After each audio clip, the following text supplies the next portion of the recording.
વલસાડના દરિયાકાંઠા વિસ્તારમાં વાવાઝોડાની અસર. ધોધમાર વરસાદના લીધે ઘરના છાપરા ઉડી જતા હાલાકી. નાના સુરવાડા ગામમાં 50 થી વધુ મકાનના છાપરા ઉડ્યા છે. સાંસદ ધવલ પટેલે નાના સુરવાડામાં નુકસાનીનો તાગ મેળવ્યો. દરિયા કિનારે બોટને નુકસાન, ખેતી પાકને પણ નુકસાન.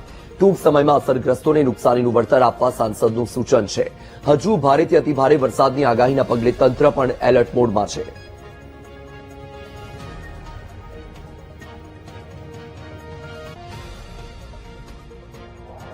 પૂરી તંત્ર દ્વારા રાતના જ પૂરી રાહતની કામગીરી સ્ટાર્ટ કરી દેવામાં આવી છે. અમારી ભારતીય જનતા પાર્ટીના કાર્યકર્તાઓ પણ અહીંયા હાજર હતા. એની સાથે સાથે સવારે સર્વેની કામગીરી પણ પૂર્ણ થઈ ગઈ છે અને અમે ખાતરી આપીએ છીએ.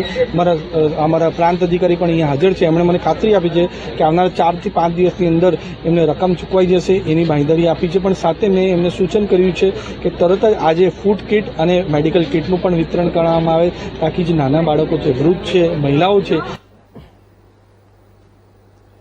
વલસાડ જિલ્લાના કપરાડામાં ધોધમાર વરસાદ છે. ઉપરવાસમાં ભારે વરસાદના કારણે મધુબન ડેમ છલકાયો.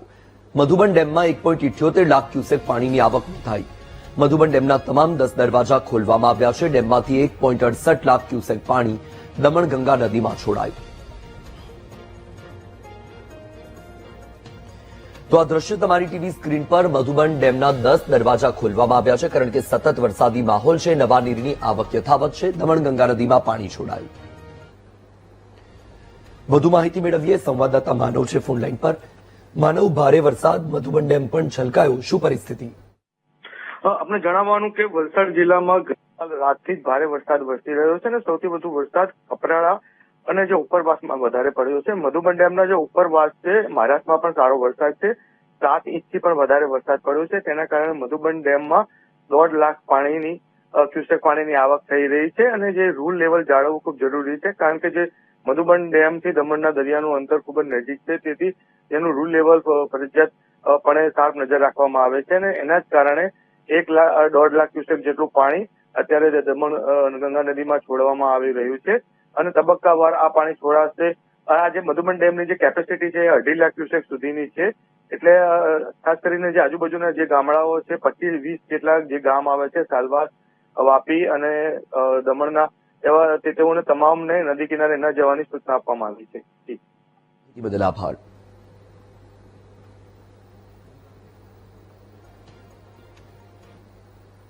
છોટાઉદેપુર જિલ્લામાં સાર્વત્રિક વરસાદ છે. વાતાવરણમાં પલટો આવતા વરસાદી માહોલ જામ્યો છે. વરસાદ શરૂ થતા ગરબા આયોજકોની ચિંતા પણ વધી. નસવાડીમાં પણ ગાજવીજ સાથે વરસાદ શરૂ થયો. તો આ દ્રશ્યો તમારી ટીવી સ્ક્રીન પર છોટાઉદેપુરના છે. વરસાદી માહોલ જામ્યો છે. એક તરફ 7મું નોરતું આજે અને 7મા નોરતાના દિવસે વરસાદની શરૂઆત થતા ગરબા આયોજકો અને સાથે ગરબા રસિકો પણ ચિંતામાં મુકાયા.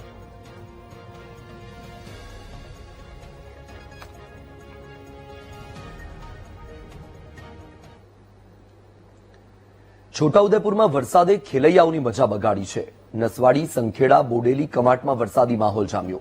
ગરબા સાઉન્ડમાં બાંધેલા મંડપ ભીંજાતા આયોજકોને નુકસાન. વરસાદના કારણે ખેલૈયામાં નિરાશા જોવા મળી.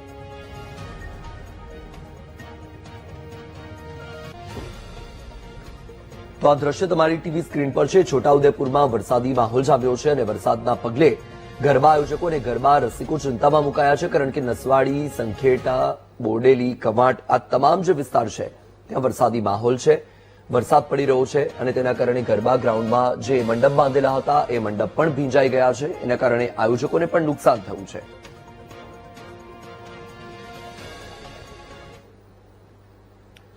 ગીર સોમનાથના વેરાવળમાં વાતાવરણમાં પલટો આવ્યો છે. અરબી સમુદ્રમાં ભારે પવન ફૂંકાયો.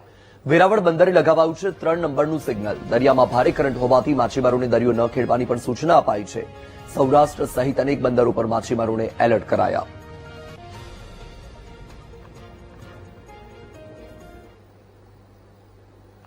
પોરબંદર દરિયાકાંઠે લગાવાયું 3 નંબરનું સિગ્નલ. દરિયાનું હવામાન ખરાબ હોવાનું સિગ્નલ લગાવાયું છે. સિગ્નલ લગાવીને માછીમારોને એલર્ટ કરવામાં આવ્યા છે. ભારે પવન ફૂંકાવાની શક્યતાથી આ એલર્ટ અપાયું છે. તો આ દ્રશ્ય તમારી ટીવી સ્ક્રીન પર તમે જોઈ રહ્યા છો. ભારે વરસાદી માહોલ જામ્યો છે. આ પોરબંદર દરિયાકાંઠે 3 નંબરનું સિગ્નલ પણ લગાવી દેવામાં આવ્યું છે કારણ કે દરિયાનું જે હવામાન છે એ ખૂબ જ ખરાબ થઈ ગયું છે. તેના કારણે એલર્ટ કરવા માટે આ સિગ્નલ લગાવવામાં આવ્યું છે જેથી કરીને માછીમારો એલર્ટ થાય. ભારે પવન ફૂંકાવાની શક્યતા એલર્ટ શક્યતાની પણ એલર્ટ અપાઈ છે.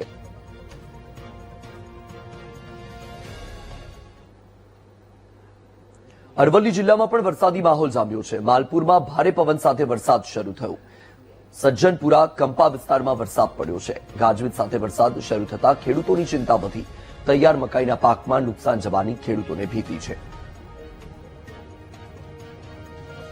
તો આ દ્રશ્ય તમારી ટીવી સ્ક્રીન પર તમે જોઈ રહ્યા છો. અરવલ્લીથી સામે આવ્યા છે. ત્યાં પણ વરસાદી માહોલ જામ્યો છે. માલપુરમાં ભારે પવન સાથે વરસાદનું આગમન, સાથે જ સજ્જનપુરા કંપા વિસ્તારમાં પણ ભારે વરસાદ પડ્યો છે. તેના કારણે ખેડૂતો ચિંતામાં મુકાયા છે, કારણ કે મકાઈનો પાક તૈયાર થઈ ગયો છે અને વરસાદના પગલે મકાઈના પાકને નુકસાન થવાની ખેડૂતોને ભીતિ છે. બીજી તરફ નવરાત્રીના અંતિમ દિવસો ચાલી રહ્યા છે. નવરાત્રી પોતાના અંતિમ પડાવ તરફ આગળ વધી રહી છે, ત્યારે વરસાદની શરૂઆત થતા જે ખેલૈયાઓ છે અને જે આયોજકો છે તેમનામાં પણ ચિંતાનો માહોલ છે. આ દ્રશ્યમાં પણ તમે જોઈ શકો છો કે પવન સાથે ભારે વરસાદ વરસી રહ્યો છે.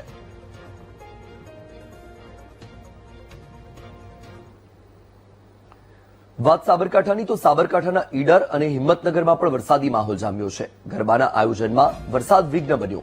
વરસાદના કારણે ખેલૈયાઓમાં નિરાશા છે. વરસાદના પગલે નવરાત્રીના આયોજકોમાં ચિંતા વધી. ભારે પવન સાથે વરસાદ શરૂ થયો. તો સાબરકાંઠામાં પણ વરસાદી માહોલ છે. હિંમતનગર સહિતના વિસ્તારોમાં ભારે વરસાદ પડી રહ્યો છે અને વરસાદી માહોલના કારણે જે ગરબાના આયોજકો છે તેમની ચિંતામાં વધારો થયો છે, કારણ કે વરસાદ વિઘ્ન બનીને વરસી રહ્યો છે. વધુ માહિતી મેળવીશું. સંવાદદાતા સંદીપ છે ફોન લાઈન પર. સંદીપ, એક તરફ નવરાત્રીના અંતિમ દિવસો ચાલી રહ્યા છે, બીજી તરફ સાબરકાંઠામાં પણ વરસાદી માહોલ છે. સાબરકાંઠાના કયા કયા વિસ્તાર પ્રભાવિત છે? અત્યારે શું પરિસ્થિતિ? જે ભારે આગાહી છે જેને લઈને ખેલૈયામાં પણ ભારે નિરાશા જોવા મળી રહી છે. જી વત્સલ. જી સંદીપ, માહિતી બદલ આભાર.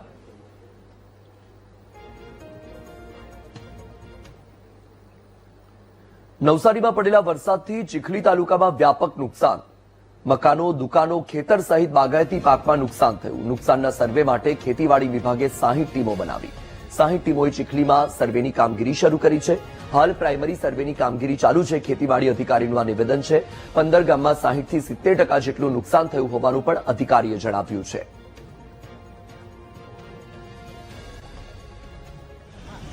હાલ પ્રાઇમરી સર્વે ચાલુ છે અને હાલના સર્વે મુજબ લગભગ 10 થી 15 ગામોને 60 થી 70% જેટલું નુકસાન થવા પામેલ છે.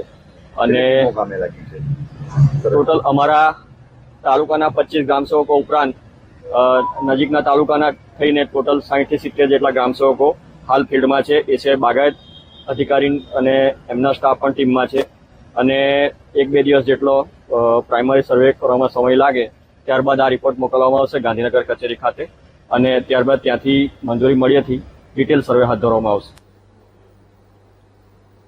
વલસાડ જિલ્લાની તમામ શાળાઓમાં આવતીકાલે રજા જાહેર કરવામાં આવી. ભારે વરસાદની પરિસ્થિતિને લઈને કલેક્ટરનો આ નિર્ણય છે. આવતીકાલે પણ વલસાડમાં વરસાદનો રેડ એલર્ટ છે અને બાળકોની સુરક્ષાને ધ્યાને લઈને શાળાઓમાં રજા જાહેર કરવામાં આવી છે. આંગણવાડી, પ્રાથમિક અને માધ્યમિક શાળાઓમાં રજા જાહેર કરવામાં આવી છે. તો વલસાડમાં આજે પણ ભારે વરસાદ છે, સાથે જ દરિયામાં પણ ભારે કરંટ જોવા મળી રહ્યો છે. રાત્રે મિની વાવાઝોડું પણ ફૂંકાયું હતું, જેના કારણે પણ ભારે નુકસાન થયું છે. કપરાડામાં પણ ભારે વરસાદી માહોલ છે. સમગ્ર વલસાડ જિલ્લામાં વરસાદના પગલે કલેક્ટરે આ મહત્વપૂર્ણ નિર્ણય લીધો છે, કારણ કે હજુ પણ આવતીકાલે પણ વલસાડ જિલ્લામાં વરસાદનું રેડ એલર્ટ આપવામાં આવ્યું છે અને બાળકોની સુરક્ષાને ધ્યાનમાં રાખીને સતર્કતાના ભાગરૂપે આ પગલાં લેવામાં આવ્યા છે. આવતીકાલે વલસાડ જિલ્લાની તમામ આંગણવાડી, પ્રાથમિક શાળા અને સાથે માધ્યમિક શાળાઓમાં રજા જાહેર કરી દેવામાં આવી છે, એટલે કે આવતીકાલે રજા રહેશે.